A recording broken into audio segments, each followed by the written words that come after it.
अक्सर ये सवाल उठाया जाता है कि इस्लाम में हिजरे अस्वद यानी काले पत्थर को क्यों चूमा जाता है। आज की इस गुफ्तगू में हम इसी अमल के पीछे छुपी गहरी मजहबी मंतिक और मोहब्बत के फलसफे को समझने की कोशिश करेंगे।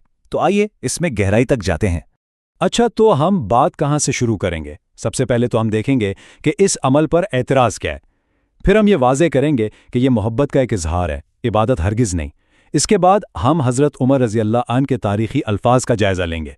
फिर उस पर बात करेंगे कि कुछ रूहानी सच्चाइयों को समझने के लिए पहले से कुछ इल्म क्यों ज़रूरी होता है, और आखिर में हम इसके पीछे इलाही नूर के तसव्वुर को भी समझेंगे।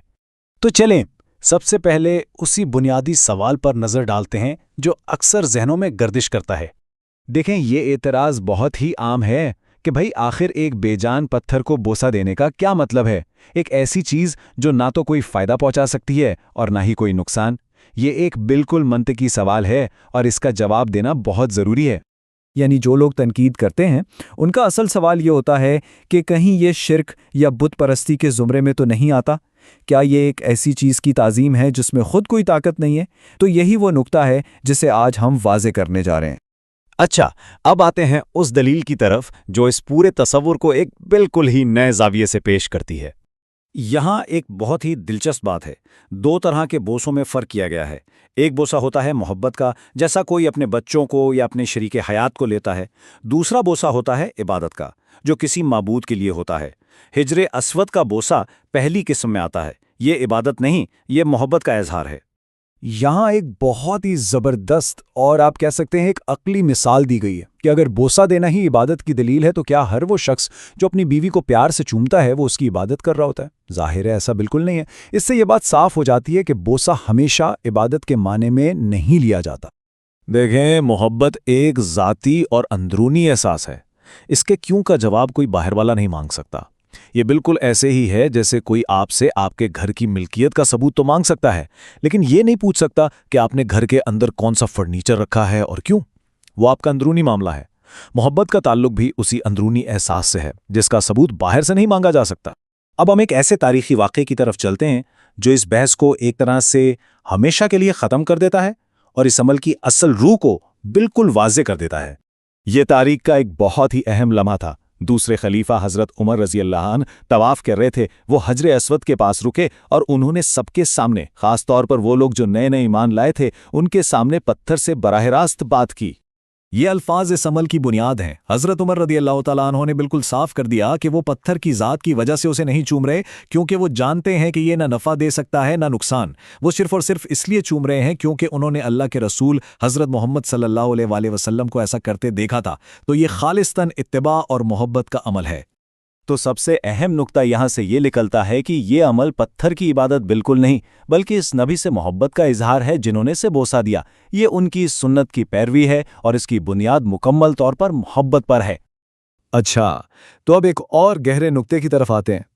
अगर इस अमल के पीछे मज़ीद हिकमतें भी हैं तो उन्हें हर किसी के सामने क्यों बयान नहीं किया जाता? इसको समझने के लिए एक मिसाल दी गई है ज्योमेट्री की।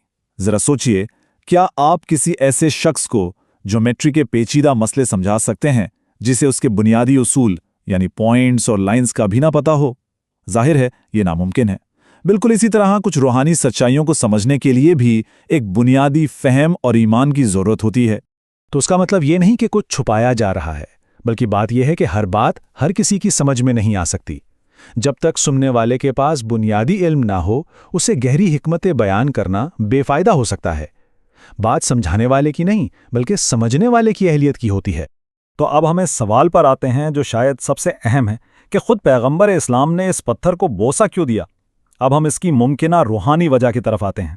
हज़रत उमर रज़ियल्लाहु ताला अन्हु के बयान से ये तो बिल्कुल साफ हो गया कि हम पैरवी में बोसा देते हैं, लेकिन सवाल अब भी वही है कि इस अमल की शुरुआत ही क्यों हुई। तो कहा जाता है कि नबी अकरम सल्लल्लाहु अलैहि वसल्लम ने अपनी रूहानी बसीरत से इस पत्थर में कुछ खास महसूस किया था। यहाँ एक बहुत अहम रूहानी इस्तिलाह इस्तेमाल हुई है, तजल्लियात इलाहिया। इसका मतलब है खुदाई नूर का किसी जगह पर ख़ास तौर पर ज़ाहिर होना या मुनअक़िस होना। तो मुमकिना गहरी वजह ये हो सकती है कि नबी अकरम सल्लल्लाहु अलैहि वसल्लम ने ये महसूस किया हो कि काबा के बाकी हिस्सों के मुकाबले में हिजरे अस्वद पर अल्लाह के नूर की तजल्लियात ज़्यादा हैं।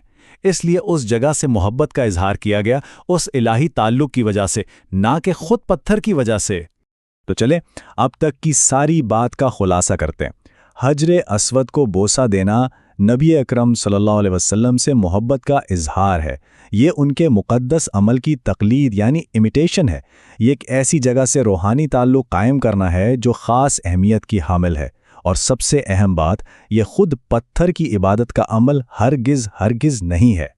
اور آخر میں ایک سوال جو ہم سب کو سوچنا چاہیے کہ ہماری اپنی زندگیوں میں بھی کتنے ہی ایسے کام ہوتے ہیں جو خالص منطق کی بنیاد پر نہیں بلکہ کسی کی محبت میں یا کسی کی قائم کردہ مثال کی پیروی میں کیے جاتے ہیں۔